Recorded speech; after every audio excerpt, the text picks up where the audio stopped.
Pretend na.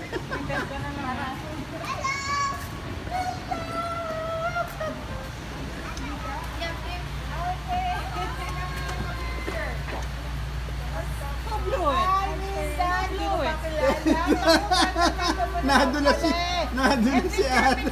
Sobrang excited. Ay, gusto ko yung hairstyle niya. Magpapagupit ata. Oo, style. At Tito Tessie. Para estudyante lang. We were so close. Akala niya wala kami. No, sabi niya. No. Hindi na po naiwan. Sa kotse.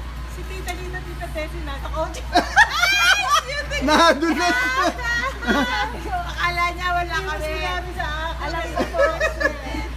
Kasi, Ang lapit na tinanong niya ako. oo. Kasi nagtin namin yung mga picture ko ng panahon pa.